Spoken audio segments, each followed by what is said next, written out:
Hey, hello everyone. How are you all? I hope market is treating you well. So, welcome to the new video of post market analysis. तो basically हम इस video में बात करेंगे आज के price action के बारे में एंड उसके बाद में क्या क्या फर्दर डेवलपमेंट है प्राइस एक्शन वाइज मार्केट में सो दैट नेक्स्ट वीक में हम क्या क्या एक्सपेक्ट कर सकते हैं मार्केट से। तो चलिए चलते हैं स्क्रीन पे। जैसा कि आप देख सकते हैं आज कोई हमने ट्रेड नहीं किया है। जनरली हम फ्राइडे को ज़्यादा कुछ ट्रेड करते नहीं है अनटिल अनलेस कुछ हमारे को समझ में आता है तो कर सकते हैं बट अदरवाइज नहीं करते हैं। चलिए सबसे पहले इंट्राडे का प्राइस एक्शन का बात कर लेते हैं। उसके बाद फिर मैं आपको पोजिशनल अपडेट भी दूंगा। तो जैसा कि हम जनरली करते हैं, प्रीवियस डे का हाई एंड लो आपको मार्क करना है एंड क्लोज आपको मार्क करना है। तो प्रीवियस डे हमारे सामने है 9th जैन। तो 9th जैन का आपने हाई मार्क किया एंड उसका लो मार्क कर लिया एंड आपने उसका क्लोज मार्क करना है। क्लोजिंग प्राइस हमेशा इंपॉर्टेंट होता है बिकॉज वो आपको उस डे का वर्डिक्ट बताता है हमेशा। ड्यूरिंग द डे देखो प्राइस ऊपर नीचे आ जा सकता है because of some speculative demand and supply. Because intraday में स्पेकुलेशन ज्यादा होता है, मतलब वो सस्टेन डिमांड नहीं होता है या सस्टेन सप्लाई नहीं होता है, स्पेकुलेटिव पोजीशंस ज्यादा होती हैं। तो ऐसे जो पोजीशंस होते हैं या डिमांड एंड सप्लाई होता है वो मेजर ट्रेंड डिसाइड नहीं करता है, वो इंट्राडे का ट्रेंड जरूर डिसाइड कर लेता है बीच बीच में। तो आपको उसको रूल आउट करने के लिए आपको क्लोजिंग पे फोकस रखना होता है कि what is the closing price. अब जैसा कि हम देख सकते हैं क्लोजिंग प्राइस था हमारे पास 554। उसके बाद हमने ओपनिंग पे मतलब प्राइस जहां ओपन होता है हम वहां पे एक सिंपल एक लाइन ड्रॉ कर लेंगे। तो अब मैं इसको चार्ट को थोड़ा बड़ा कर देता हूँ तो अब आपको थोड़ा सा डेटा और क्लियर दिखेगा। तो आप देख सकते हो जैसे ही ओपन हुआ और वैसे ही मार्केट में एक बड़ा फॉल आया एंड उसके बाद एक बड़ा राइज आया मार्केट में। तो ये वोलेटिलिटी का क्या रीजन था? दैट स्पेकुलेटिव वाला चीज। तो स्पेकुलेटिव एकदम से ऑर्डर फ्लो के कारण फास्ट नीचे गया, फास्ट ऊपर आया। ऑल्दो जो आईटी जो था, हमारा आईटी का इंडेक्स जो है वो काफी स्ट्रोंग था आज बिकॉज ऑफ टीसीएस का रिजल्ट।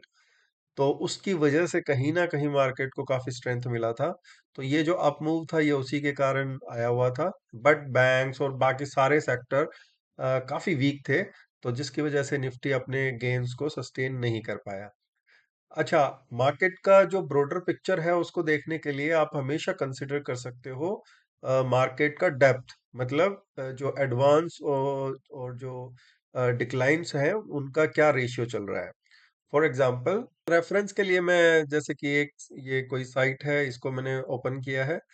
यहाँ पे आप देख सकते हैं एडवांसेस वर्सेस डिक्लाइन का, ये आपको एक रियल टाइम बताता है। ये कोई भी आप गूगल सर्च से आप निकाल सकते हैं, कहीं से भी आप रेफरेंस देख सकते हैं। इसमें देखने का ये है कि मार्केट का एक्चुअल डेप्थ आपका ये बता देता है कि भाई अगर एडवांसेस 150 हैं और उसके अगेंस्ट 1000 डिक्लाइनर्स है तो मतलब ओवरऑल मार्केट में वीकनेस है काफी।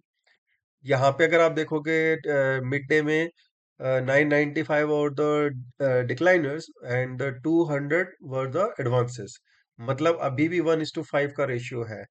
उसके बाद अभी टुवर्ड्स द क्लोजिंग हम देखेंगे वही same 200 versus 1000, 1:5। It means what? It means market में वीकनेस है। ठीक है। तो ये आप इसको आप हमेशा रेफर कर सकते हो जब भी आपको मार्केट का अगर कोई अप मूव आया है और आपको ये देखना है कि वो सस्टेन करेगा या नहीं करेगा, तो आप इससे कंफर्मेशन ले सकते हो। अब हम वापस से निफ्टी के चार्ट पे आ जाते हैं। तो ये कहीं ना कहीं मार्केट ने वापस वही ओपनिंग के आसपास रजिस्ट किया। It was heavy candles, strong buying यहाँ पे दिख रहा था, बट अगेन मार्केट कहाँ पे पॉज किया? मार्केट अपने रेजिस्टेंस पे ही पॉज किया। मतलब कि जो ओपनिंग प्राइस था वहीं पे ही उसने पॉज किया and it made something long lag doji जिसको बोलते हैं। लॉन्ग लैग डोजी जो होते हैं वो इनडिसीजन बताते हैं, होल्ड बताते हैं, बट विद वोलेटिलिटी बताते हैं। मतलब ये देखो वोलेटिलिटी है एंड देन होल्ड। एंड उसके बाद जो कैंडल बना which was a bearish candle and फिर बाद में मार्केट उसके ऊपर नहीं जा पाया एंड मार्केट ने कंसोलिडेट किया। And during the second half, generally जो मिड डे रहता है ना वहां पे ट्रेडिंग करना भी नहीं चाहिए। मिड डे में कोई ट्रेंड क्लियर नहीं होता, तो आप हमेशा मॉर्निंग में ट्रेड कर सकते हो या फिर सेकंड हाफ में आप ट्रेड करो। जस्ट लाइक कि सेकंड हाफ में फिर वापस से यहाँ पे एक ट्रेंडिंग मूव आया था। तो ये प्राइस एक्शन था इंट्राडे का। अब हम बात कर लेते हैं कि पोजिशनली अब इसको कैसे अप्रोच करना है। तो मैं आपको कुछ इसके लिए इनसाइट्स बता देता हूँ। सबसे पहले मैं आपको इसको डेली टाइम फ्रेम पे इसको ओपन करता हूँ एंड मैं आपको एक इम्पोर्टेंट कंसेप्ट बताता हूँ which is breakout and breakdown. मतलब वो कब सस्टेन करते हैं और कब फेल होते हैं, उसको आपको कैसे आइडेंटिफाई करना है थ्रू प्राइस एक्शन। तो यहाँ पे आप कोई भी एक ब्रेकआउट या ब्रेकडाउन को हम पकड़ के देखेंगे। लेट्स अज्यूम ये वाला लेवल एक ब्रेकडाउन है विच इज 23,833।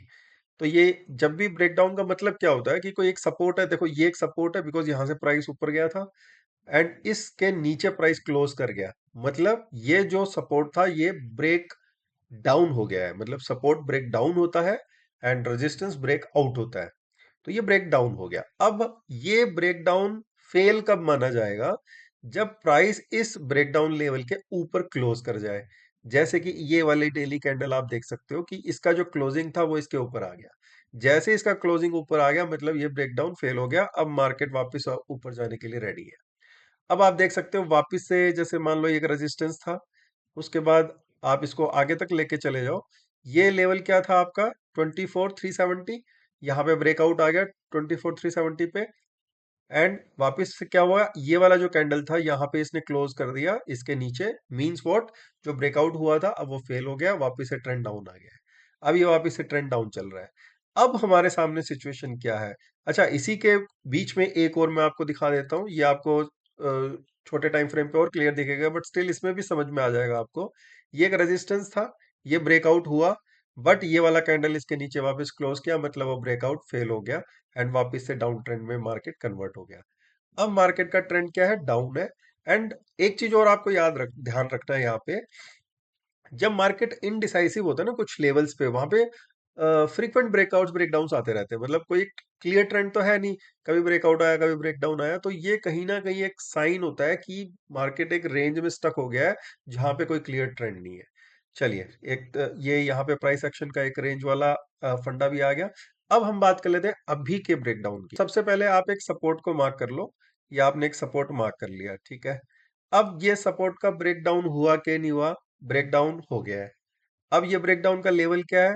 23,526। तो 23,526 पे अगर डेली क्लोजिंग आपको मिल जाए, उसके ऊपर मार्केट का वापस ये ब्रेकडाउन फेल, मतलब मार्केट फिर वापस से अप ट्रेंड में आ गया।